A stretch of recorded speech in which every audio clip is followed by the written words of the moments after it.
ላንተ ያነሳው ለካሳብ ልሳን የተገለጠ ቋንቋ ነው ወይስ አይደለም ነው?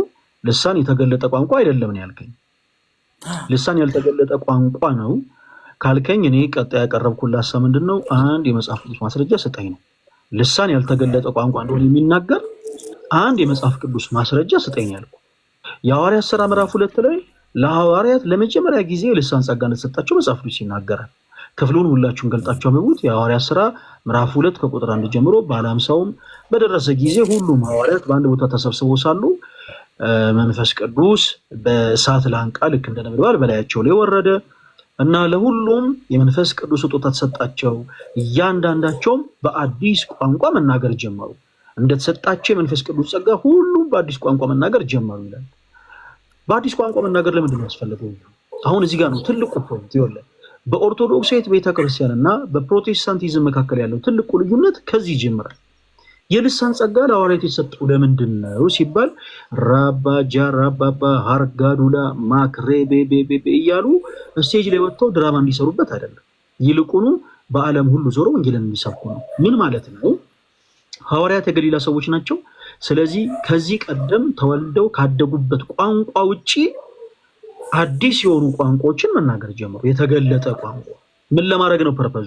የክርስቶስ ኢየሱስን ወንጌል በዓለም ዞሮ ለመስበክ። ለምሳሌ ቱርክ ሀገር ከዚህ ቀደም ሄዶ የማያውቀው የክርስቶስ ሐዋርያ የቱርክ ሀገርን ፊደል መቁጠር ሳይጠበቅበት፣ ቋንቋ መማር ሳይጠበቅበት፣ ስደተኛ ሆኖ እንደ ስደተኛ ካምፑስ ተቀምጦ ቋንቋቸውን፣ ባህላቸውን፣ ስርዓታቸውን መማር ሳይጠበቅበት የመንፈስ ቅዱስ ስጦታ ተሰጠው። በአዲስ ቋንቋ መናገር ጀመረ። ስለዚህ ሀገራቸው እንደደረሰ የጌታችን የአምላካችን የመድኃኒታችን የኢየሱስ ክርስቶስን ወንጌል መስበክ ቻለ። በቃ ለሐዋርያት የተሰጠው ያ ጸጋ ነው።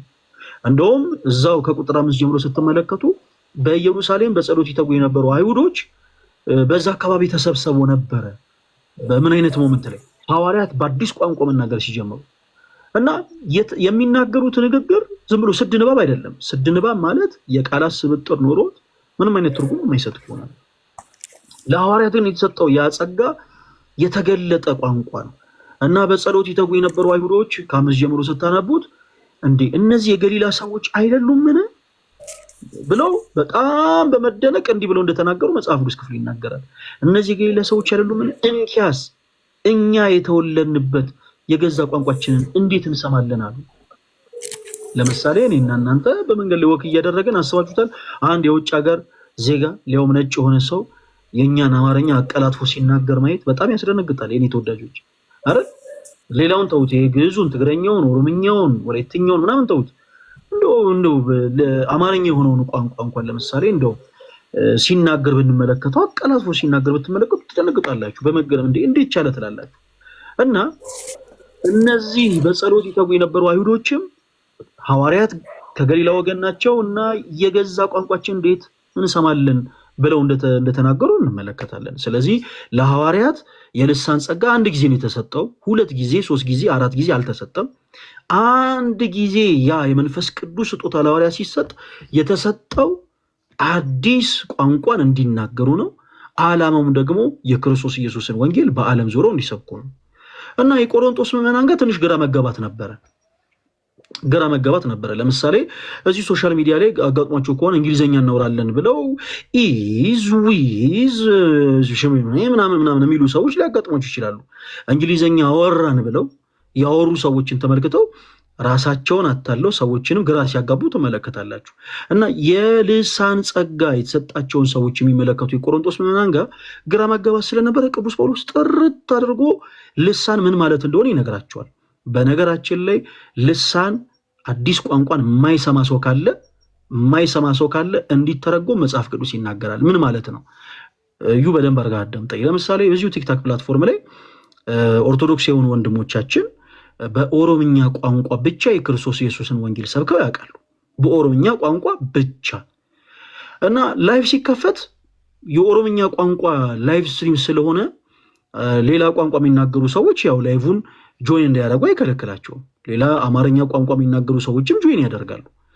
ስለዚህ እየተሰበከ ያለው ወንጌል እነሱ ጋር ጥርት ባለ መልኩ እንዲደርስ መምህሩ የሚያስተምረውን ትምህርት የሚተረጉም ሰው ላይቭ ላይ እንዲቀመጥ ይደረጋል።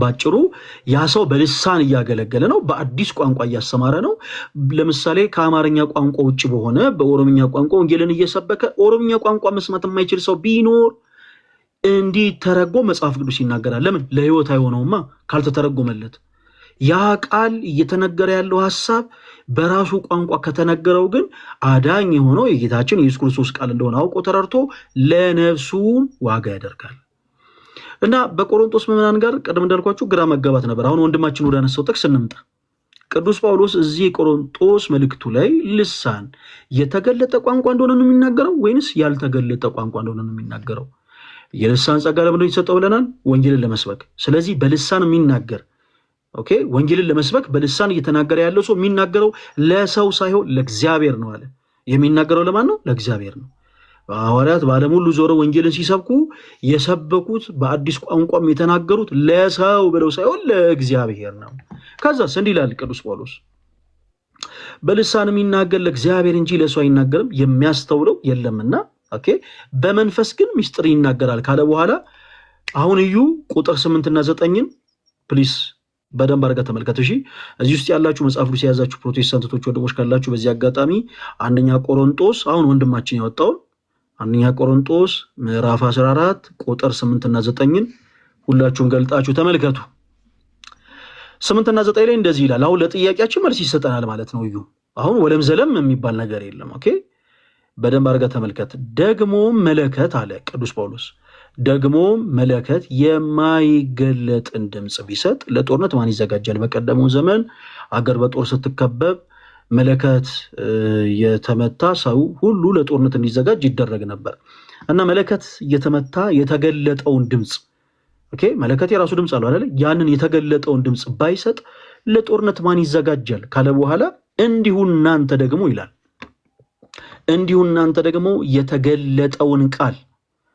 የተገለጠውን ቃል በአንደበት ባትናገሩ ሰዎች የምትናገሩትን እንዴት አድርገው ያስተውሉታል ኦኬ ቀድም ቁጥር 2 ላይ ተመልሰ በደንብ እዩ የተገለጠውን ቃል ሐዋርያት ሲናገሩ ለማን ነው የሚናገሩት ለማን ለእግዚአብሔር ያልተገለጠውን ቃል ግን የምትናገር ከሆነ ቁጥር 9ን ተመልከት ያልተገለጠውን ቃል የምትናገር ከሆነ ለምን ተናጋሪ ነው ይላል ቅዱስ ጳውሎስ ለነፋስ ኦኬ ምንም በቃ ትርጉም የሌለው ማለት ነው ሰው ማይሰማህም እንደው ይሄንን እያደረኩትም ያሉት ለገሌ ነው ማለትም አይችልም በቃ ባጭሩ ለነፋስ ከንቱ ነህ ማለት ነው ለነፋስ የምትናገሩ ትሆናላችሁ ይላል ምን አይነቱን ቃል ብትናገሩ የተገለጠውን ቃል በአንደበት የማይናገሩ ቢሆን ለነፋስ የምትናገሩ ትሆናላችሁ ይላል ስለዚህ ቅዱስ ጳውሎስ ልሳን የተገለጠ ቋንቋ እንደሆነ በአንደኛ ቆሮንቶስ ምዕራፍ 14 8 እና 9 ላይ በደንብ ባጽኖት ቁጭ አድርጎ ባማረ ሁኔታ አስቀምጦታል ስለዚህ ያችን ልሳን ያልተገለጠ ቋንቋ እንደሆነ የሚናገር የመጽሐፍ ቅዱስ ማስረጃ አይ ቲንክ ከሚያስተምሩ መምህራኖች ጋር ጠይቀ ይዘብት መጣና ከእንደገና ጀምረን እንደ አዲስ ብንወራበት ደስ ይለናል አይ በደንብ አድርገ ነው ጥሩ አድርገን ያስቀመጥከው እኔ ግን ቅድም የጠየቅኩ ለአድማጩ ነው ወይስ ለተናጋሪው የሚለው ይሄን ቦታ ለመለየት ነበር አጠያቂ ለዛ ያው ልሳንነቱ ዞሮ ዞሮ መንፈስ ቅዱስ ነው የሚያናገርህ ለማን ጥቅም ነው እዛ ጋር ለጉባኤው ይጠቅማል ወይ ብለህ መጠየቅ እዛ ጋር ተናጋሪው ነው በፕሮቴስታንት ቤት ውስጥ ያለውን እዩአችን ይቅርታ በፕሮቴስታንት ወንድሞቻችን ቤት ውስጥ ያለውን አሁንም በልሳን ስም እየተነገረ ያለውን እንዲህ አይነቱ ልምምድ በመንፈስ ቅዱስ እገዛ ነው ሰዎች እየተናገሩ ያሉት ብለን አናምንም ኦኬ ለምሳሌ እኔ ቀደም እንዳልኩ ሰዎች ሃርጋዱላ ሲል ይሰሙ ያንን መልሻልኩት እዚህ ጋር ምንም መንፈስ ቅዱስ የለም እዚህ ጋር እዚህ እነሱም ባሉት ላይ እኔም ባልኩት ላይ ምንም መንፈስ ቅዱስ የለም ኦኬ መንፈስ ቅዱስ አለ ልንል የምንችለው የክርስቶስ ኢየሱስ ወንጌል የሚሰበክ ከሆነ ብቻ ነው ግን እኔ አርጋዱላ ማክሬቤቤ ራባጃራባባ ብዬ ግን የምሰብከው የክርስቶስ ኢየሱስ ወንጌል የለም ባጭው መጽሐፍ ቅዱስም ላይ ሐዋርያት እንዲህ አይነት ንግግር ተናገሩ የሚል የለም በዚህ አጋጣሚ እንደው ነገሩን አላክብረው ብዬ ነው እንጂ ሐዋርያት የቱ ጋር ነው እንደዚህ አይነት ልምምድ ሲያደርጉ ያያችሁት ፕሊስ እስቲ ማስረጃውን አምጡ ማለት ሁሉ ይቻላል ያው እንደው ሰፋ አድርገን እናውረው በሚል ነው ነገሩን ባጭሩ ላለመጨት ማለት ነው ምክንያቱም ሐዋርያት እንዲህ አይነት ይሄ ራባጃራባባ ሃርጋዱላ ማክሬቤቤቤ የሚል እነሱም የማያውቁት ዙሪያቸውም ያለው ሰው የማያውቀው ጭራሽ በቃ ዝም ብሎ ምንም አይነት ትርጉም የሌለውን ነገር ተናግረው አያውቁም። ሐዋርያት የተናገሩት ነገር እንደውም ሊተረጎም የሚገባ እንደሆነ ይናገራል። ለምን? የሚሰማው ሰው ከሌለ። በፕሮቴስታንት ቤት ውስጥ ግን ያለው ልምምድ መጽሐፍ ቅዱሳዊ ነው ብለን አናምንም። ያው ግን ጠይቀህ ብትመጣ ደስ ይለናል። እዩዋችን ተወዳጅ ወንድማችን እሺ እሺ ሌላ ሰው ጋር እሺ እዩዋችን እናመሰግናለን። ኤፍሬም ቅድም ያስወረርኩ በጣም የተቀለበለብክ ስለሆነ ነው። እሺ ተወዳጅ ወንድማችን ምን አለ መሰለ፣ ምናልባት ሶሻል ሚዲያ ላይ እንደዚህ ገስ ላይ ገብተህ ከሰዎች ጋር ስታወራ የመጀመሪያ ሊሆን ይችላል። አሁን እዩ ባወራበት መንገድ ነው አንተ ማውራት ያለብህ። ቆይ ስሙኝ እኔ ማለት የለብህም። እሺ እዩ አሁን ይሄ መገናኛ አይደለም፣ ሜክሲኮ አይደለም ምናምን። ኦኬ ምናልባት የጎዳና ላይ ስብከት እንግዲህ ወጥተህ የምታገለግል ከሆነ ሰዎች እያወሩህም ቢሆን ዝም ብለህ እያወራ እየጮክ ልትናገር ትችላለህ። እዚህ ጋር ግን የግድ መደማመጥ ይኖርብናል። ስለዚህ ስናወራ ታዳምጠናለህ። ግልጽ ነው ወንድማችን ኤፍሬም?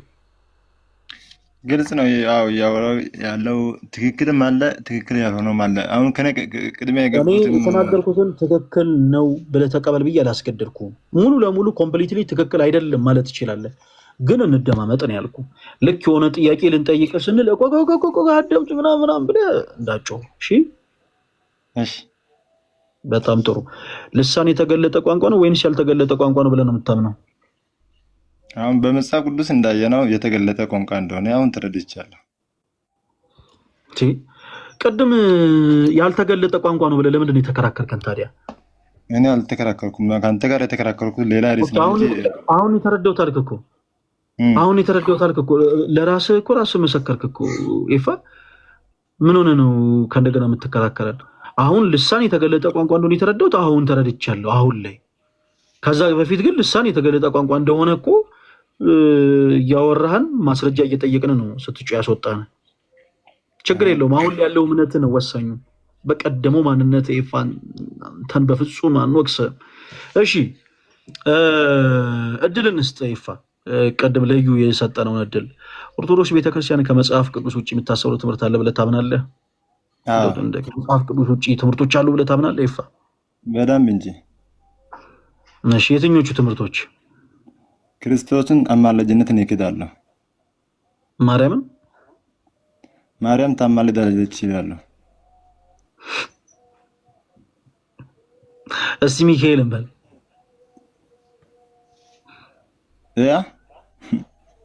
እሺ እንሂድ፣ ወደ ሀሳቡ እንግባ።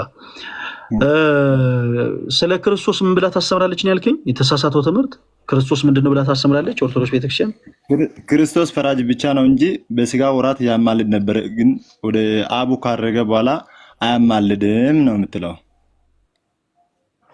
እሺ ክርስቶስ ይማልዳል ብለህ ታምናለህ አንተ? እውነት ነው። አንተ ማውራት የፈለግከውን ሀሳብ እናውራ። ቆይ እሺ ስንት አማላጅ አለ ብለህ ነው የምታምነው ይፋ? ከዛ በፊት አድምጡላችሁ። በሰውና በእግዚአብሔር መካከል አንድ አማላጅ አለ። ማን ነው እሱ? ክርስቶስ ኢየሱስ። ሌላ ማንም የሚያማልድ የለም? መንፈስ ቅዱስም ይማልደናል። እሺ ሁለተኛ አማላጅ ሌላስ የሚያማልድ የለም? ሌላ ደግሞ ሰው ለሰው ሊያማልድ ይችላል። ታዲያ ሰው ለሰው የሚያማልድ ከሆነ ምን ነው ድንግል ማርያም አታማልድም ላይ ፈጠንክ ኤፋ? አንተ አጠገብህ ያለው ሰው ሊያውም እንደው እንዳንተ ልክ እንደዚህ ስሪፒስ ለብሶ እንዳንተ ባይብል ይዞ ያ ሰው ሌላን ሰው ሊያማልድ ይችላል ብለህ ድፍረህ እየተናገርክ ምን ነው የክርስቶስ ኢየሱስ እናት ድንግል ማርያም አታማልድም ለማለት ቸኮልክ ኤፋ? አንተ ልጅ ማማለድ ማለት ምን መሰለህ? ችግር የለም። ወደዛ ከሜዳችን በፊት እንቀጥል። መንፈስ ቅዱስ አማላጅ ነው ብለኸኛል አይደል ኤፋ? በፕሮቴስታንቲዝም አስተምሮ መጽሐፍ ቅዱስ ይናገራል። ከማን ነው የሚያማልደህ መንፈስ ቅዱስ? ከማን ጋር ነው የሚያማልደህ? እኛን ከክርስቶስ ጋር ያስታርቃል። እሺ መንፈስ ቅዱስ ከክርስቶስ ጋር ያስታርቃል። እሺ ኢየሱስስ ከማን ጋር ነው የሚያማልደህ? ኢየሱስ ክርስቶስ በሰውና በእግዚአብሔር መካከል ሆኖ እኮ ወደ ማን ነው የሚያስታርቅህ? ወደ ማን ነው የሚያማልድህ? ኢየሱስ ክርስቶስ ወደ እግዚአብሔር አብ። ወደ እግዚአብሔር አብ። እሺ ማን ነው? ወልድ ወደ እግዚአብሔር አብ ያማልደኛል አለ። መንፈስ ቅዱስ ወደ ኢየሱስ ክርስቶስ ያማልደኛል ብሏል። የመጽሐፍ ቅዱስ ማስረጃ ያው እያወጣ ይሰጠናል። መንፈስ ቅዱስ ወደ ኢየሱስ ክርስቶስ ያማልደኛል ብለኸኛል። መንፈስ ቅዱስ ወደ ኢየሱስ ክርስቶስ እንደሚያማልድ የሚናገር አንድ እስቲ የመጽሐፍ ቅዱስ ማስረጃ ስጠን። ኢየሱስም እንደገና መንፈስ ቅዱስም ይማልዳል የሚለው ሮሜ 8 እኔ አሁን መንፈስ ቅዱስ ይማልዳል የሚል ማስረጃ ስጠኝ አይደለም ያልኩ። መንፈስ ቅዱስ የሚማልደው ወደ ክርስቶስ ነው፣ ወይም ደግሞ መንፈስ ቅዱስ የሚያማልደን ከክርስቶስ ጋር ነው የሚል የመጽሐፍ ቅዱስ ማስረጃ ስጠኝ ያልኩ። ኤፍሬም መጽሐፍ ቅዱስ ለኛ ይማልደናል፣ እንደገና ክርስቶስ ይማልዳል የሚል አለ። እኔ እሱን አልጠየቅኩም አለ። እሱን አሁን የለም ብለን አልተከራከርንም። እሺ ይፋ አሁን የኛ ጥያቄ እሱ አይደለም። አሁን መንፈስ ቅዱስ ይማልዳል የሚል አለ። አዎ። ኢየሱስ ይማልዳል የሚል አለ። አዎ። እግዚአብሔር ራሱ እየማለድኩ የሚልበት የመጽሐፍ ውስጥ ጥቅስ አለው። አዎ አለ። ለአብም ለወልድም ለመንፈስ ቅዱስም የተነገረ እሱን ያልጠየቅኩም። እሺ ይፋይ እሺ ማርያም ታማልዳለች የሚል አንተ ትነግረኛለህ። ማርያም ታማልዳለች ተብሎ ለዛፍ አይወጣም። ኤፋ ቅድም ማርያም ታማልዳለች ብላል። ስማ እኮ ቆይ ተረጋጋ አለውኝ እኮ ነኝ። አንተ ጥያቄ ብቻ ታዛ አንተ መመለስ አለብህ። አልመለስክልኝም ኤፍሬም። አንተ ላስወርድ ነው። ማውራት የምትፈልግ ከሆነ ስሜትን ተቆጣጠር፣ ተረጋግተህ አውራ። ልክ እኔ እንደማወራው አሁን እኔ አንተን ሹሩሩ ማለት አልችልም። የኔ አባት አሁን ከሌሊቱ 8 ሰዓት ከ10 ነው። ኦኬ። ስለዚህ ተረጋግተህ የምታወራ ከሆነ አውራ፣ ካልሆነ ግን አትጨቃጨቅ። በቃ መንፈስ ቅዱስ ከኢየሱስ ክርስቶስ ጋር ያማልደኛል። መንፈስ ቅዱስ የሚማልደው ወደ ኢየሱስ ነው ብለሃል። ስለዚህ መንፈስ ቅዱስ የሚያማልደን ከኢየሱስ ጋራ ነው የሚል የመጽሐፍ ቅዱስ ማስረጃ ስጠኝ ያልኩ። መንፈስ ቅዱስ ይማልዳል የሚል ጥቅስ አይደለም የጠየኩ። እሱ ጥቅስ አለ። እሱ ነው ማለት ነው። እኔ ማለት የፈለኩት እሱ ነው ማለት አንተ ማለት የፈለከውን ሰምተናል። ቆይ አድምጠኝ። መንፈስ ቅዱስ ከኢየሱስ ጋር ያማልደኛል ብለኸኛል ወይስ አላልከኝም ኤፍሬም? ብያለሁ። እሺ መንፈስ ቅዱስ ከኢየሱስ ጋር እንደሚያማልድ የሚናገር አንድ የመጽሐፍ ቅዱስ ማስረጃ። እሺ ሮሜ 8 አውጣ።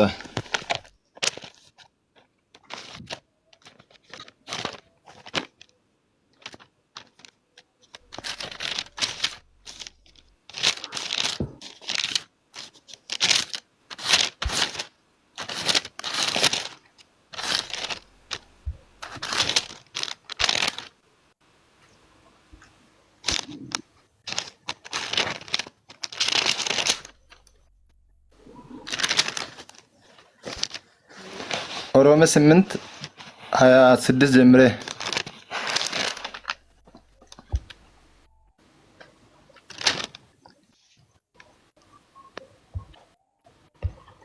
እየጠበቅኩ ነው። መንፈስ ቅዱስ ከኢየሱስ ጋር ነው የሚያማልደው የሚል የመጽሐፍ ቅዱስ ማስረጃ እየጠበቅኩ ነው። አንብብ ኤፍሬም። ምን ሆነህ ነው የምታስፈራራን? የምታነብ ከሆነ አንብብ። እሺ ሮሜ 8:26 እንዲሁም ደግሞ መንፈስ ቅዱስ ድካማችን ያግዛል፣ እንዴት እንድንጸልይ እንደሚገባን አናውቅምና፣ ነገር ግን መንፈስ ራሱ በማይናገር መቃተት ይማልድልናል። ልብንም የሚመረምረው መንፈሱ ነው የሚያማልደን የሚል ጥቅስን የጠየቅኩ። መንፈስ ቅዱስ ይማልዳል ወይስ አይማልድም ብዬ አልጠየቅኩም። ከኢየሱስ ጋር ነው የሚያስታርቀን የሚል የመጽሐፍ ቅዱስ ማስረጃ ስጠኝ ያልኩ። ከኢየሱስ ጋር ማለት የፈለኩት መንፈስ ቅዱስም ይማልዳል፣ ክርስቶስም ደግሞ ይማልዳል። የሚያማልደው መንፈስ ቅዱስ ይማልዳል ወይ ስልህ፣ አዎ ይማልዳል ብለሃል አይደል ኤፍሬም? አዎ እሱ አንተም ታምናለህ። ከማን ጋር ነው የሚያማልድህ? ከማን ጋር ነው የሚያስታርቅህ ስልህ ከማን ጋር አልከኝ? ከእግዚአብሔር አብ ጋር ያስታርቃል ማለት ሁለቱም። መንፈስ ቅዱስም ያስታርቃል፣ ይማልዳል። መንፈስ ቅዱስ ከማን ጋር ነው የሚያስታርቅህ ስልህ ከማን ጋር ነው ብለን የመለስከው ኤፍሬም? ተረጋግተህ መልስ። መንፈስ ቅዱስ ከማን ጋር ያስታርቃል ስልህ ከማን ጋር ነው የሚያስታርቀኝ አልክ? መንፈስ ቅዱስ ከእግዚአብሔር ጋር ያስታርቀናል፣ ይማልደናል። ከኢየሱስ ጋር የሚለውን አስተካከል ከሆነ መንፈስ ቅዱስ የሚያስታርቅህ ከኢየሱስ ጋር ነው ወይስ ከእግዚአብሔር አብ ጋር ነው? ከማን ጋር ነው የሚያስታርቅ? የእግዚአብሔር አብ ጋር። ከእግዚአብሔር አብ ጋር። በጣም ጥሩ አድምጡላችሁ። እሺ ከየት ቤተ እምነት ነው የመጣው ኤፍሬም? ቅድም ነገር የለም ደግሜ ጠየቁ። ስለዚህ ደግመ ተናገር። ከቃለ ሕይወት ቤተክርስቲያን። ከቃለ ሕይወት። አሁን ኤፍሬም ከዚህ በኋላ እኔ እናንተ ቁጭ ብለን መጽሐፍ ቅዱስ የሆነ ሐሳቦችን አናወራም። ለምንድን መሰለ? ቃለ ሕይወት መንፈስ ቅዱስ ከኢየሱስ ጋር ያስታርቃል፣ መንፈስ ቅዱስ ከእግዚአብሔር አብ ጋር ያስታርቃል የሚል ውጥንቅጡ የወጣ ትምህርት አስተምራት ታቅም የላትም። አንተ ከቃለ ሕይወት ቸርችን የመጣሁት እያልክ ያለህበት ቸርች የማታስተምረን ትምህርት ከኦርቶዶክስ ክርስቲያን ወንድሞች ጋር ስላወራህ ብቻ ዝም ብላ ፈላይ እንደመጣ መናገር የለብህም። እንዳንተ አይነት ወንድሞችን ዋይብ ላይ ማቆየት። ቆይ ተረጋጋና አዳምጥ። ልክ እንደው ንግግርህ እንዳማራልህ አክት አታደርግ።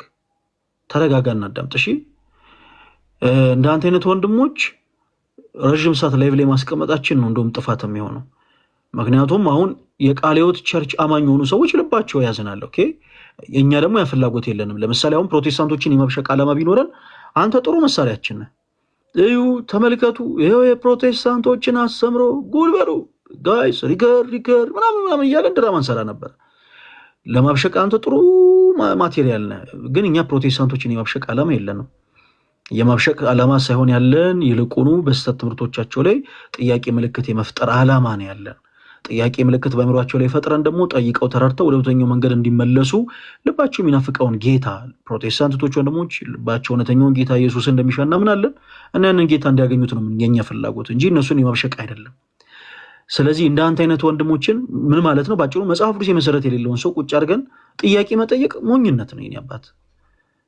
ስለዚህ ምን ታደርጋለህ መሰለህ? ከአንተ የተሻለ መረዳት ያላቸውን አገልጋዮችን ጠይቀህ ተረድተህ በተመቸ ሰዓት እኛ ጋር መጥተህ ከእንደገና እንድታወራ በክርስቶስ ፍቅር እንጋብዛሃለን። እሺ ወንድማችን ኤፍሬም፣ ምናልባት እያወራ ከሆነ እስካሁን ሚዩት ነበርክ፣ ማይክ ተቆልፋለች፣ እስካሁን የምትላት ነገር በአጠቃላይ አትሰማም። ስለዚህ ሌላ ጊዜ ጠይቀህ ተረድተህ ማርያም አማላጅነትን ንገረኛ። የማርያም አማላጅነትን መጽሐፍ ቅዱሳዊ ጥቅስ ስጠኝ እስኪ። ከሰማንያ አንድ አሉ ዘመናያን ምናምን አትበለኝ አባት። በልታችሁ ረዳው። አሁን ትከሻ ለትከሻ የምንለካካበት ሰዓት አይደለም የኔ አባት። ጠይቀህ ስለ ትምህርት ተጠየቀኝ። ማርያም ታማልዳለች የሚል መጽሐፍ ቅዱሳዊ ጥቅስ ስጠኝ። እኔ እንደጠየቀኝ አሁን ያለነው መገናኛና ሜክሲኮ አይደለም አይደል? ስናገር አድምጠኝ እሺ። አሁን እኮ ጠይቀህ አንተ መመለስ አለብኝ። አድማጭ አድምጥ። ስለ ትምህርተ ሥላሴ ምንም ያልተረዳ ሰው ማርያም አማላጅ ናት፣ ማርያም አማላጅ አይደለችም የሚል ሐሳብ አወራንህ አላወራንህ ምንም ኢስ ሚኒንግለስ። እሺ አይ ለሁላችንም ይጠቅመን ነበር። ቆይኛም ለሁላችን ይጠቅመን ነበር መልስለት። ቆይ ማይክል የሚታርገው እሺ፣ ጣልቃ ስትገቡን ያስወርዳለሁ። ወንድማችን ኤፍሬም ትምህርተ ሥላሴን ያላወቀ ሰው፣ ትምህርተ ሥላሴን ላልተረዳ ሰው ድንግል ማርያም እኮ ታማለች፣ ድንግል ማርያም እኮ ብሎ ገመድ መጓተት ኢስ ሚኒንግለስ የኔ አባት። አሁን የነገርኩ ነገር ብታደምጠውና በደንብ ብትረዳ በጣም ከበቂ በላይ ጥሩ ይሆናል። መልሽታችሁ ረዳ አንተ ምንም እያደመጥክ አይደለም። ታችሁ ረዳ የኔ አባት። ባጭሩ የወንድማችን ያልከውን ሐሳብም ሰምቻለሁና ፕሊስ አድምጠኝ እሺ። አንተም እዚህ ጋር እኛ ላይቭ ለምሳሌ አሁን ላይቭ ስከፍት ሰው እንቅልፍ የሚተኛበት ሰዓት ነውና በዚህ ሰዓት ፕሮቴስታንት ወንድሞቻችን ለማብሸቅ አይደለም እኔ ላይቭ የከፈትኩት።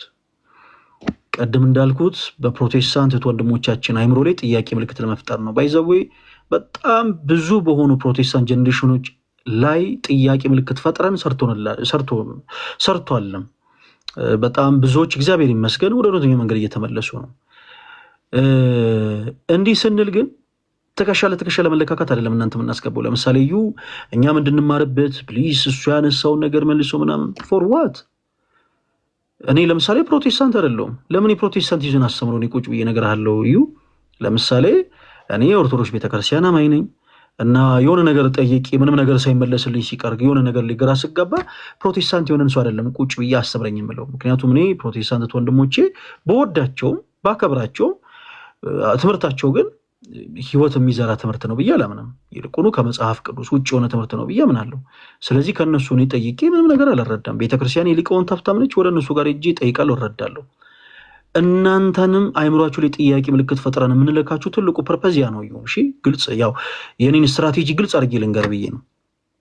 ስለዚህ እዚህ መልስ ያጣችሁለትን ጉዳይ ሄዳችሁ የሚያገለግሏችሁን መምህራኖች አፋጣችሁ ጠይቃችሁ ያላችሁበት ቤት በእውነት የተመሰረተ በክርስቶስ የተመሰረተ መሆኑን አለመሆኑን እንድትለዩ የግድ እጥራለሁ። ያ የኔ የግል ትግሌ ነው።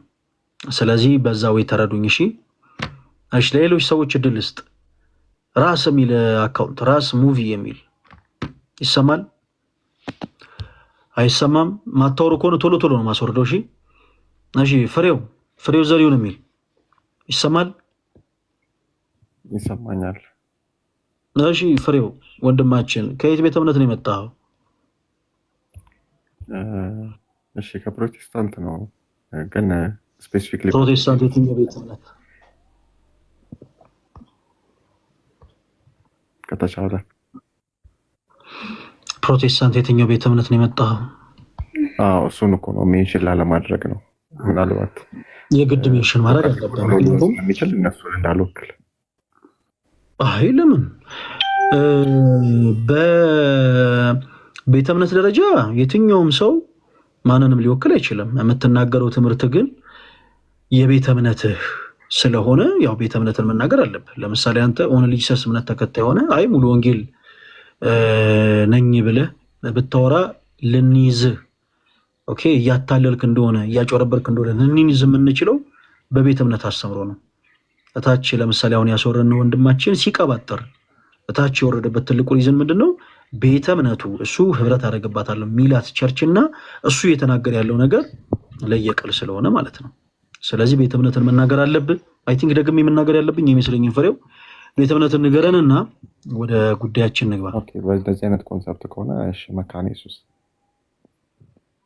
መካነ ኢየሱስ እንኳን ደህና መጣ ወንድማችን። እሺ ሰላም ብያለሁ። ኦኬ ከዚህ ቀደም ኦርቶዶክስ ነበርክ ወንድማችን ፍሬው? አልነበርክም። ኦርቶዶክስ ቤተክርስቲያን እንደው ከመጽሐፍ ቅዱስ ውጭ የምታሰሩ ትምህርት አለ ብለህ ታምናለህ? አምናለሁ። እስኪ የትኞቹ ትምህርቶች ናቸው ከመጽሐፍ ቅዱስ ውጭ? ከ80 አንዱ መጽሐፍ ቅዱስ ውጭ ያሉ ሌሎች አዋልድ ነው የሚባለው። ጀነራል ማለት በጀነራል ኮንሰፕት ነው ማውራት። አስተማሪ አይደለሁም፣ ዲፕ እውቀት የለኝም። ግን አዋልድ የሚባሉ መጽሐፍቶች ሌሎች ቅዱሳት አገልጋዮች የጻፏቸውና ቤተክርስቲያኗ የምታስተምርባቸው መጽሐፍቶች አሉ ሰምቻለሁ። ራፍሊ እነዛን መጽሐፍቶች አልቀበላቸውም። እነዛን ከመጽሐፍ ቅዱስ ውጪ ናቸው ብዬ አምናለሁ። ይሄ የግል አስተያየት።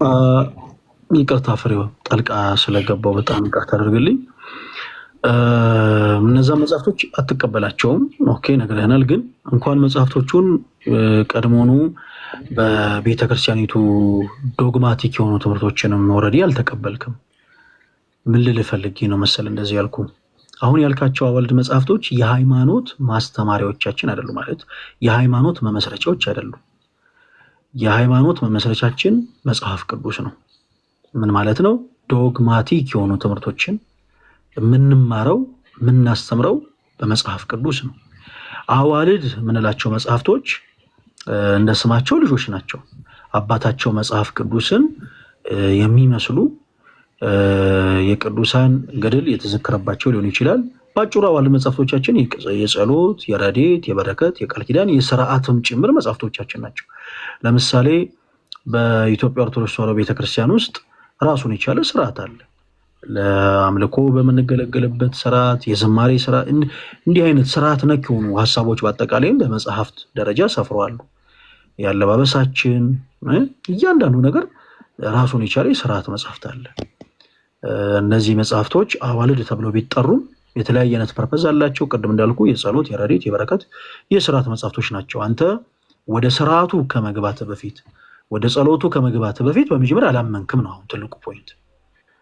አላመንክምን ስናነሳ ምንድን ያለምንከው የቤተ ክርስቲያኒቱን ዶግማቲክ የሆነ ትምህርት። ስለዚህ በትምህርት ደረጃ አሁን የምታነሳው ያንን ነው ማለት ነው። ዶግማቲክ የሆኑ ትምህርቶች ምንድን ናቸው? አሁን ብዙ ጊዜ ፍሬው ከፕሮቴስታንት ወንድሞቻችን ጋር ስናወራ ብዙ ሰዎች በእኛና በፕሮቴስታንቶች መካከል ያለው ልዩነት ዝክር መዘከር አለመዘከር፣ ማርያም ብሎ መዘመር አለመዘመር ምናምን የሚመስላቸው ሰዎች አሉ። የእኛ ግን በጣም በቋሚነት እና በዋናነት ዶክትሪናል በሆኑ ሀሳቦች ሰፊ ልዩነት አለ። ስለዚህ በትምህርት ደረጃ ምን ማለት ነው? በአስተምህሮ ደረጃ እኒህ ትምህርቶች ፍጹም መጽሐፍ ቅዱስ መሰረት አላቸው ብዬ አላምንም የምትላቸው። ለምሳሌ ኦርቶዶክሲያን በአክሽን ደረጃ ሲያደርጉት ተመልክተ ሊሆን ይችላል። ማንበብ አይጠበቅብን ፍሬው ከተረዳኝ። እሺ፣ በአክሽን ደረጃ ኦርቶዶክስ የሆኑ ሰዎች ጓደኞች ሊኖሩ ይችላሉ፣ ቤተሰቦች ሊኖሩ ይችላሉ። ሲያደርጉት የተመለከትከው ነገር ሊሆን ይችላል። ቤተክርስቲያን ነገረ መንገድህን ድንገት ስታልፍ ኦብዘርቭ ያደረግከው ነገር ሊሆን ይችላል። ስለዚህ ከነዛ ውስጥ አንዱን ይኸው ይሄ ትምህርት ከመጽሐፍ ቅዱስ ውጭ ነው በለን ወንድና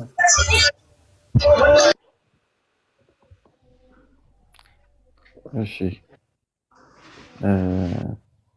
ቅድም በጀመርኩት ሀሳብ ላይ ሌላኛው እሺ ቀጥል። ሌላኛው እኔ ከምቀበለው እና ከማምንበት ከ66ቱ በተጨማሪ ያሉትን እነዛን የሁለተኛይቱ የብሉይ ኪዳን መጽሐፍት እነሱንም ኖቲስ ለማድረግ ነው። ከዛኛው በተጨማሪ ለማለት ነው። በአክሽን ደረጃ ላልከኝ እንደው የተወሰነውን ለማንሳት ብዙ ማለት ሊቻል ይችላል። ግን እንዲሁ ፊት ለፊት አንተ ስትናገር ማይንዴ ላይ የመጣውን ነገር ለምሳሌ ለመላእክት ዝክር መዘከር ሊሆን ይችላል፣ ስግደት ማቅረብ ሊሆን ይችላል። ከዛ ደግሞ በአማላጅነት ደረጃ ሌሎች ቅዱሳት መላእክት ሊሆኑ ይችላሉ፣ ሌሎች አገልጋዮች በመጽሐፍ ቅዱስ የተቀመጡ እንዲሁም ደግሞ በእናንተ ማስተምሮ መጽሐፍት ውስጥ እንደ ቅዱስ ተጋዳዮች እንዴት ለቅዱስ ነገር የተጋደሉ የሞቱ ራሳቸውን ለወንጌሉ የሰው ተብለው የተቀመጡ በትምህርቶቻቸው በእነርሱ አማላጅነት እነሱን አክሽኖች እና ትምህርቶች አስተምሮች ምናምን ሰምቻለሁ። እንደ ኦርቶዶክስ ወንድሞችም ቤተሰቦችም አሉኝ።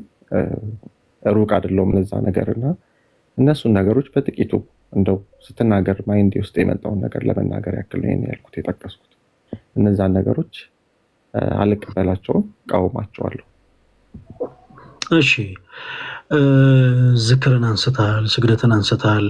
አይ ቲንክ ስለ ስግደት እናውራ ፍሬው። ስለ ዝክር ምን እናድርግ መሰለ፣ ጀነራል የሆነ ኖሌጅ መረዳት እንዲኖረ ብቻ ሀሳብ ልንገር። ምክንያቱም ቅድም እንዳልኩ በመጀመሪያ ማመን ይቀድማል። አሁን ለምሳሌ ለአንተ ዝክር መዘከር እውነት መጽሐፍ ቅዱስ ነው ወይስ አይደለም የሚለውን ሀሳብ ቁጭ ብለን እናንተ ገመድ ይዘን መጓተታችን ምንም ጥቅም አይኖረውም። ምክንያቱም በመጀመሪያ ማመን ይጠበቅብሃል። ቅድም እንዳልኩ መሰረት የሆኑ የቤተክርስቲያን ትምህርቶች ማለት ነው። ግን ዝክርን ኦርቶዶክስ የሆኑ ሰዎች ዝም ብለው ከልባቸው አፍልቀው ነው የሚያደርጉት? ደስ ስላላቸው ነው የሚያደርጉት?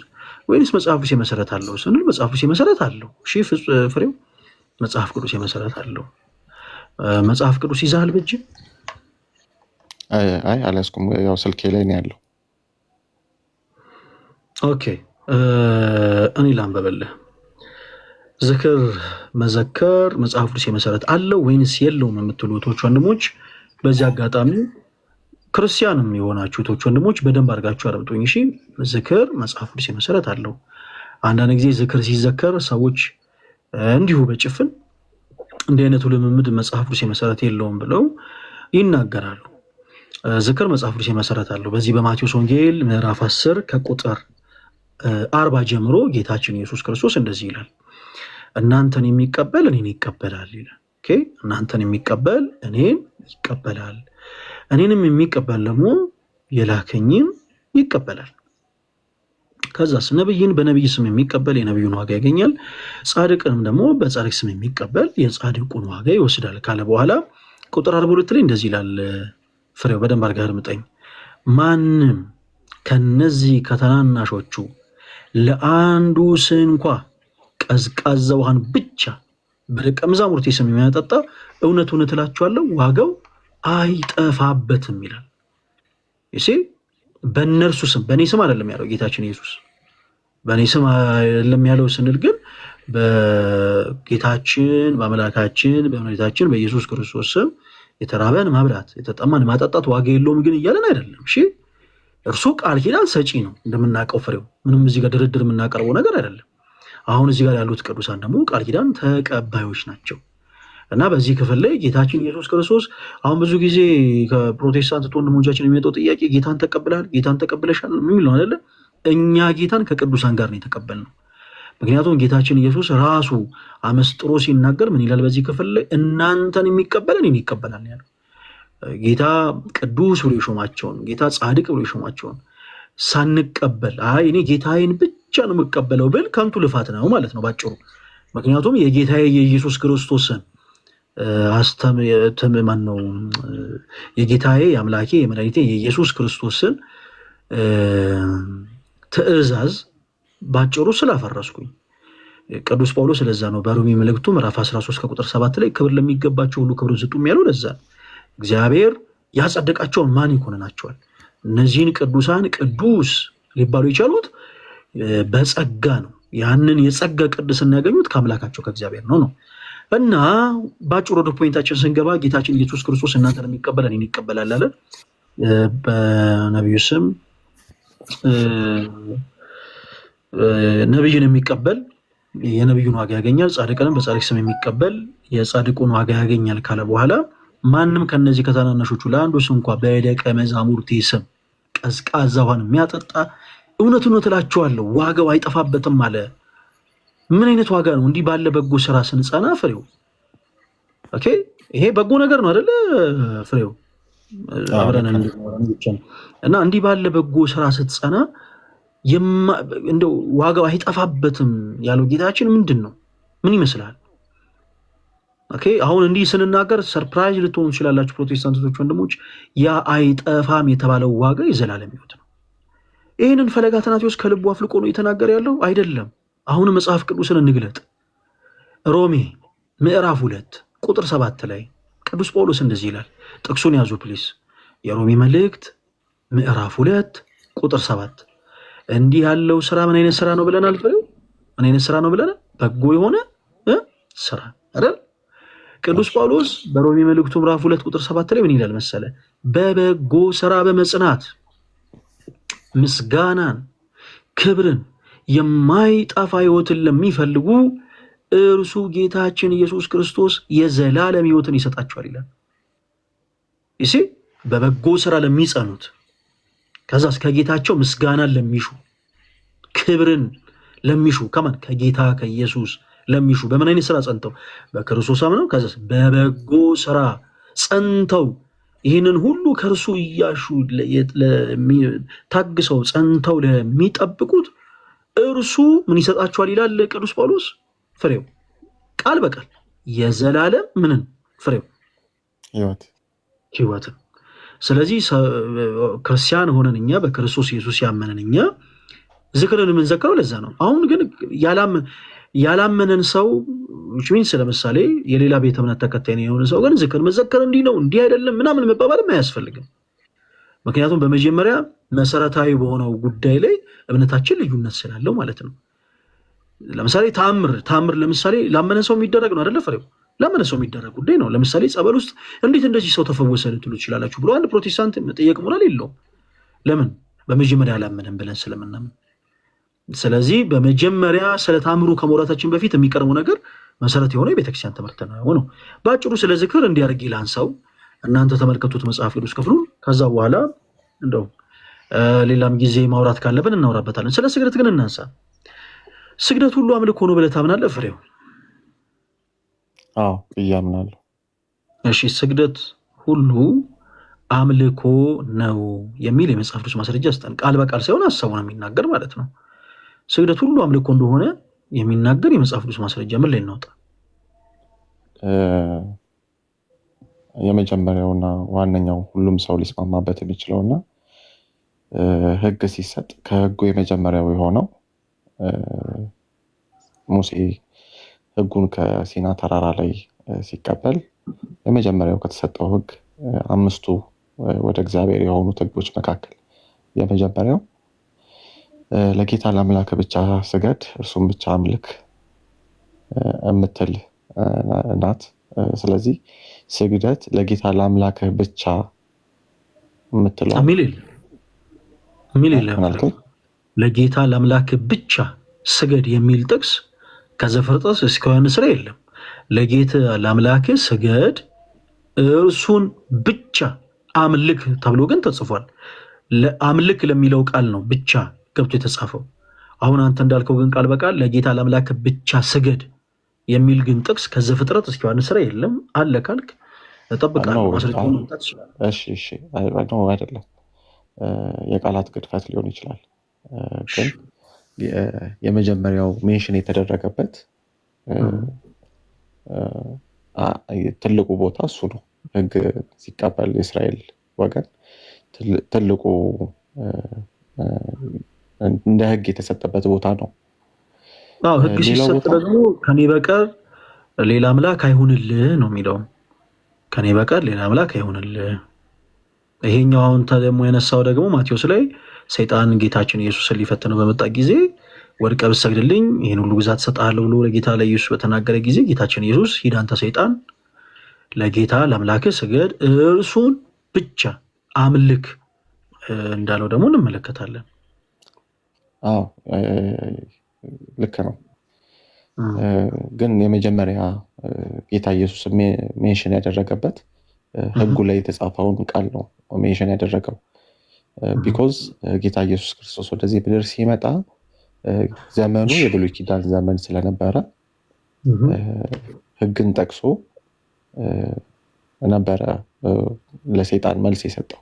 ከህግ ከተጻፈው ህግና ነቢያት ነበሩ የነበሩት መጽሐፍቶች። ስለዚህ ከህግ ጠቅሶ መልስ ሰጥቶታል ለሰይጣን ማለት ነው። የመጀመሪያው ትልቁ እሱ ነው። ሁለተኛ ደግሞ ማስረጃውን ይምጣ። አሁን ያልከን ጥቅስ ባጭሩ ስግደት ሁሉ አምልኮ ነው የሚል ሀሳብ የለውም።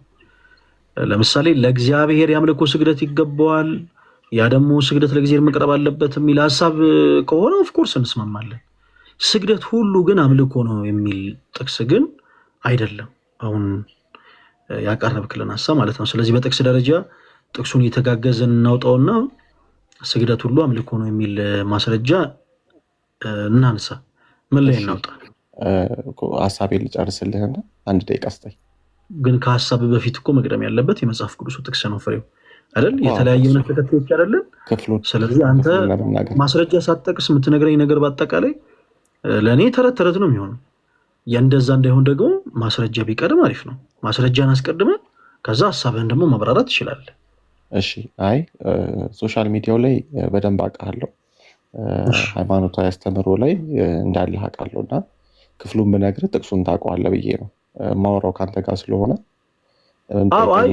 ምዕራፍና ቁጥሩን እንድትጠቅሱ አይደለም ፍሬው የኔ አባት፣ እንድትረዳኝ ኤግዛክት ምዕራፍና ቁጥሩን እንድታነሱ አይደለም ብራዘር። መጽሐፍ ቅዱስ አሁን ለምሳሌ የመጀመሪያውን ሀሳብ ስታነሳ ኤግዛክት ምዕራፍና ቁጥር እኮ አልነገርከኝም፣ ግን ሀሳቡን ተረድቻለሁ። ግን ሀሳቡ ስለምን አያወራም ነው ያልኩ፣ ስላነሳ ነው ሀሳብ። ስለዚህ አሁንም መጽሐፍ ቅዱስን ሀሳብ አስቀድምልኝ ነው የኔ አባባል። በምን መሰለ መረዳኝ ነው። ለምሳሌ እኔ ፕሮቴስታንት ነኝ እና ደግሞ መካኒሱስ አባል ነኝ። መካኒሱስ የራሷ የሆነች አስተምሮ አላት። ግን ዋናው አስተማሪ ደግሞ መጽሐፍ ቅዱስ ነው። መጽሐፍ ቅዱስ ነው። ስለዚህ እግዚአብሔር መንፈስ ተሰጥቶኛል። ስለዚህ በተሰጠኝ በእግዚአብሔር መንፈስ መጽሐፍ ቅዱስን እየመረመርኩ እቀበላለሁ። አይ ቲንክ መልእክቶች ላይ ተሰሎንቄ መልእክት ላይ ከሆነ አላውቅም በእርግጠኝነት ቦታውን መጽሐፍቶችን እየመረመሩ ይቀበሉ ነበር ቢል ሀሳብ አለ። መልእክቶች ላይ የጳውሎስ መልእክቶች ላይ መጽሐፍቶችን ይመረምሩና ይቀበሉ ነበር ብሎ ጳውሎስ የመሰከረላቸው ተደራሲያን ነበሩ። ስለዚህ በዛ መንገድ መጽሐፍቶችን በመንፈስ ቅዱስ እየመረመርኩ እቀበላለሁ። ግን አባልነቴና ህብረት የማደርገው መካኒሱስ ውስጥ ነው። የተሳሳተ ወይም ደግሞ ያልተረዳሁት የማልቀበለው አመለካከት ካለ መካኒሱስ በሚል ማዕቀፍ ውስጥ አልፈስም።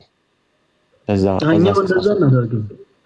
እኛም እንደዛ ማድረግ ቀደም እንዳልኩ ምናልባት ፍሬው አድምጠኛ ተደምጠኛ ምናሹር ግን በሰዎች ድክመት ለምሳሌ አንተ የተወሰኑ ነገሮችን ስናወራ ልትደክም ትችላለህና በአንተ ድክመት መካነ ኢየሱስ አይደለም ሙሉ ፕሮቴስታንት ነኛ እንትን ማለት አላማ የለንም። ይዋቸው ፕሮቴስታንቶችን ምናምን አሁን አንዳንድ ፕሮቴስታንት የሆኑ ወንድሞቻችን ላይቭ ስትሪም ይከፍቱና ኦርቶዶክስ የሆነ ሰው ገብቶ ለምሳሌ ኦርቶዶክስ ቤተክርስቲያን ማርያም አምላክ ነች ብላ አታስተምርም። ግን በየዋህነት አንዳንድ እናቶች ገብተው እንደውም እርሷ አምላክ ነች ምናምን እያሉ ሲናገሩ ይዋቸው ይሄው ኦርቶዶክሳውያን የሚሉትን ይሄ አጋንንታዊ ትምህርት እዩ ተመልከቱ፣ የተደበቀ እውነት ተገለጠ ምናምን ብለው ድራማ ይሰራሉ። አሁን ድራማ ከድራማ የዘለለ አይሆንም። እኛ ደግሞ እንደዚህ አይነት ዓላማ የለንም። እኔ አሁን ፐርሰናሊ ድራማ ለመስራት አይደለም ላይቭ የከፈትኩት ሊያውም በዚህ ሰዓት። ስለዚህ ኢቨን በአንተ ላይ ድክመት ቢገኝብህ እንኳን አንተ የመጣበትን ቤተ እምነት ሙሉ ለሙሉ ፕሮቴስታንቲዝም እንዲህ ነው ተመልከቷቸው ምናምን ለማለት አልፈልግም። አንተ ላይ ነው መስራት የምንፈልገው። አሁን አንተ ስታወራ አንተ ላይ ነው መስራት የምንፈልገው። በቃ አንተ ሐሳብን ታቀርብልናለህ። ከዛ በኋላ እኛም ደግሞ መጽሐፍ ቅዱስ ሐሳቦችን እናቀርብልሃለን። ሌላ ጊዜ ደግሞ አይተህ ተመልክተህ ልክ እንደኛ ደግሞ የሚያስተምሩን ሰዎች ጠይቀህ መተህ ደግሞ ከኛ ጋር ድጋሚ እናወራለን። ያንን ነው የምንፈልገው። እሺ ወደ ርዕሳችን ንግባ እንዳይለጠጥ። ስግደት ሁሉ አምልኮ ነው የሚል ሐሳብ ነው ያነሳልን። ስግደት ሁሉ አምልኮ ነው የሚል ሐሳብን የሚያብራራ የመጽሐፍ ቅዱስ ማስረጃ ምን ላይ እናውጣ? እሺ ለምሳሌ ዮሐንስ መልእክቱን ሲቀበል መልአኩ ልኮ ራእዩ ሲሰጠው ዮሐንስ ራእይ ላይ ማለት ነው ራእዩን ላሳየኝ ለመልአኩ ወደኩኝ እና ሰገድኩለት የሚል ክፍል አለ ዮሐንስ ራእይ ላይ የመጀመሪያዎቹ ምዕራፎች ላይ ማለት ነው። በትክክል ቁጥሩንና ምዕራፉን ታውቀዋለህ። ያን ሰዓት ተከልክሏል፣ እንዳያደርገው ተከልክሏል። መልአኩ ከልክሎታል።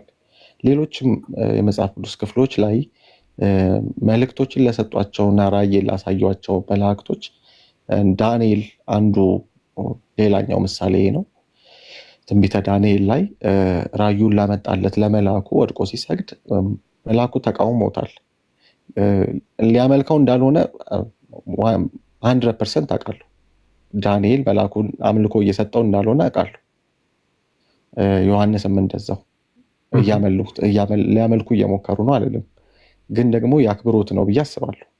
የአክብሮት ለመጣላቸውና ከነሱ ከፍ ላለ በመለኮት ከፍ ላለ ለመልአኩ የአክብሮት ስግደት ነው የሰገዱት በሰዓቱ ብዬ አምናለሁ። ግን መላእክቶቹ ከልክለዋቸዋል። እኔም ከእናንተ ጋር እናንተ ለምታመልኩት ለአንድ ለእግዚአብሔር ባሪያ ነን፣ ስለዚህ ለሱ ብቻ ነው ስግደት የሚገባው የሚል ሐሳብ ነው የሰጧቸውና እንዳያደርጉት ሁለቱም ቦታ ሲከለከሉ መጽሐፉ ላይ ያለውና ከዛ ኮንሰፕት ተነስቼ ስግደት አምልኮ ነው የሚል ሐሳብ ይዛለሁ። እሺ ወደ እኛ ማስረጃ ብንገባ አይ ቲንክ አሪፍ ይመስለኛል። እሺ ስግደት ሁሉ አምልኮ ነው ወይንስ አይደለም የሚል ሐሳብ ነበር ያቀረብንልህ እና ባጭሩ ስግደት ሁሉ አምልኮ ነው አልከን። የመጽሐፍ ቅዱስ ማስረጃ ስንጠይቅ ግን የመለስክልን መልስ ያው መልስ ብለን ልንይዘው አንችልም። ለምን እንመጣበታለን? አንተ ያቀረብክልን ምንድነው መሰለህ? ለምሳሌ ዮሐንስ ለመልአኩ ሰገደ እና መልአኩ አትስገድልኝ ያለው ምናምን የሚል ሐሳብን ነው። እንዲህ አይነት ሐሳቦችን ይህን ቀጣይ የመጽሐፍ ቅዱስ ሐሳቦችን ከማንሳታችን በፊት ምናልባት ፍሬው እዚህ ውስጥ ያላችሁቶች ወንድሞች ትክክለኛ የሆነውን ክርስቲያናዊ የሆነ አረዳድ ብንረዳው ደስ ይለኛል። ለምሳሌ ቅዱሳን ይገባኛል የማይሉ ትሑታን ናቸው። ሰይጣን እንደምታውቀው ፍሬው ከክብሩ የተዋረደው አምላክነትን ተመኝቶና ሽቶ ነው፣ በይገባኛል ስሜት ማለት ነው። ቅዱሳን ግን በአጠቃላይ ትሑታን ናቸው። ይገባኛል የሚሉ ሳይሆኑ አይገባኝም የሚሉ ናቸው። ምሳሌ ላንሳልህ። ትሕትናን ስናነሳ መቼም የጌታ ኢየሱስ ክርስቶስን እናት ድንግል ማርያምን ሳናነሳ ማለፍ አንችልም።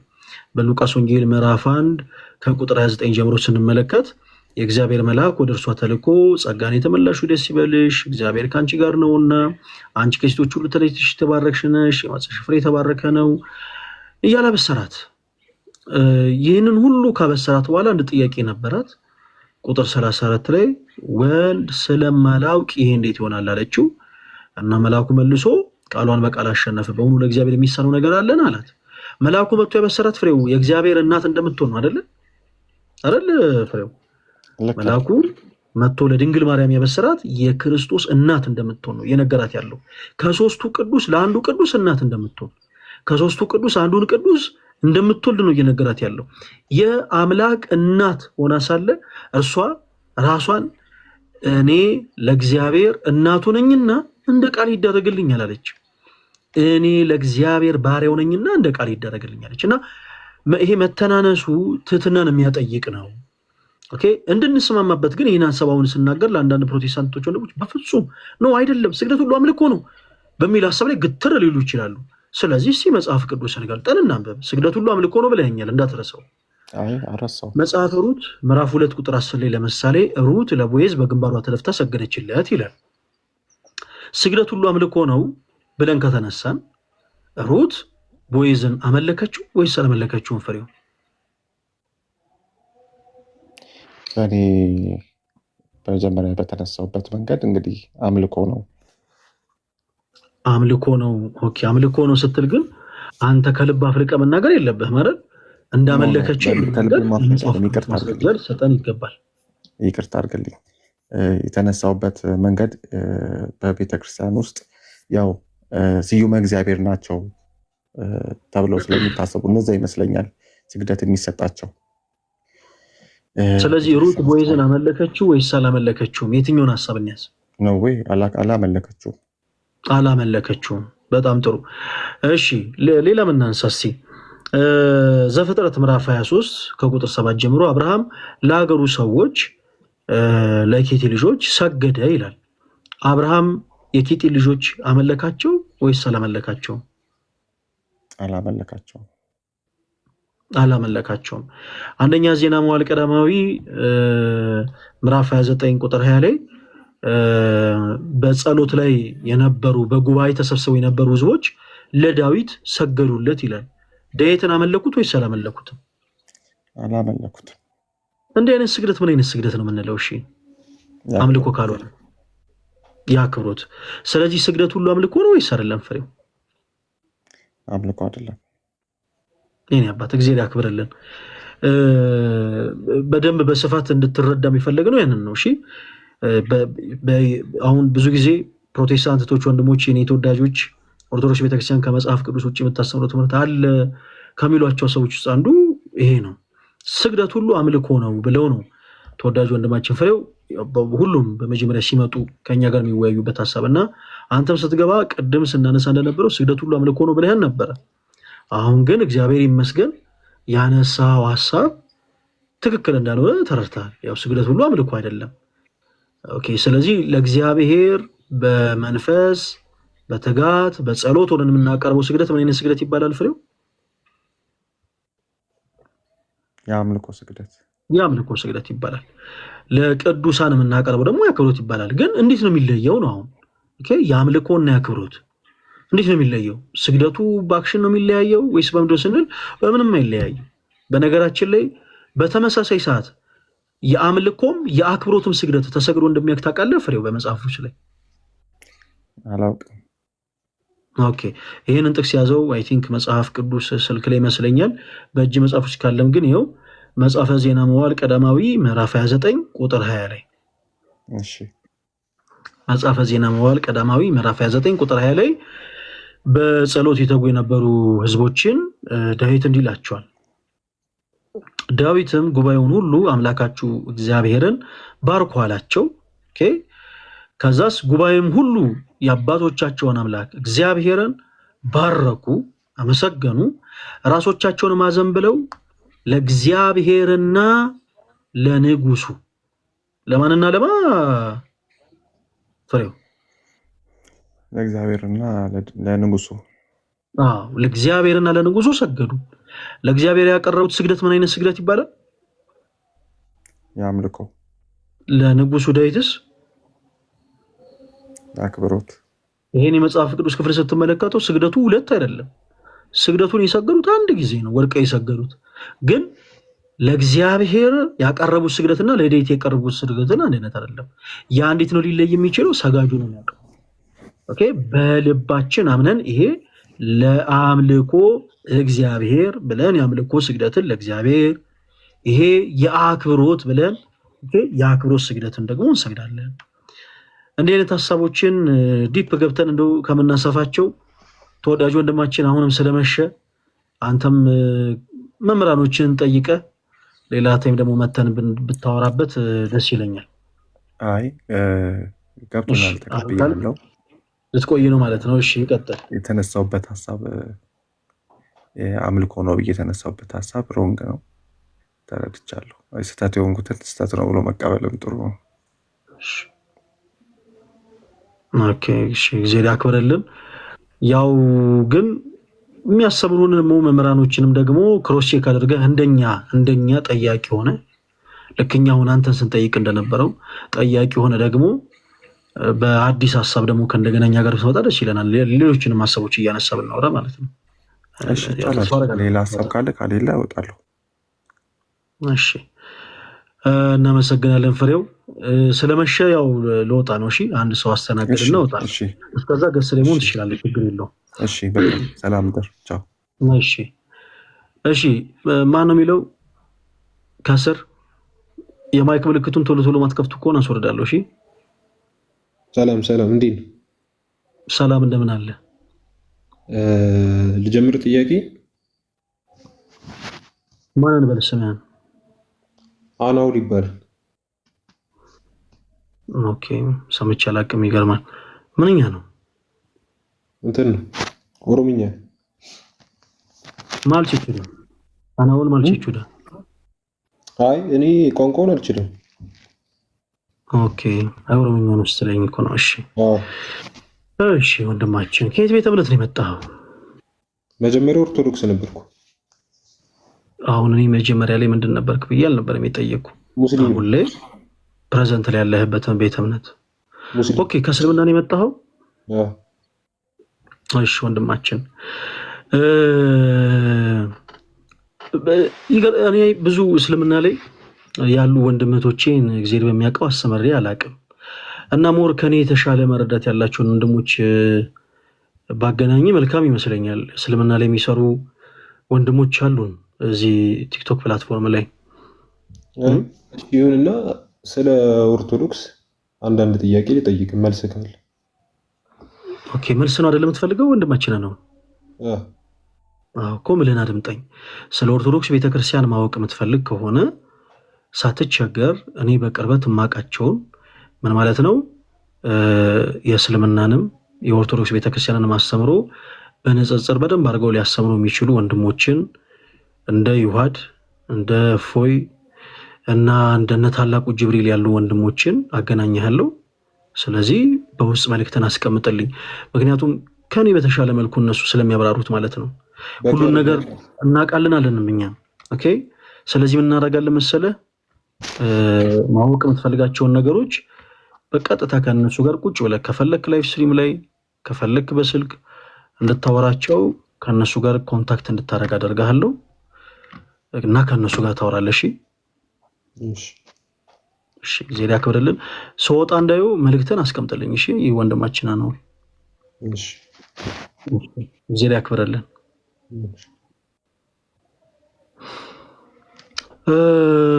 የኔ ተወዳጆች ሁሉን ነገር አውቃለሁ አይባልም አይደል?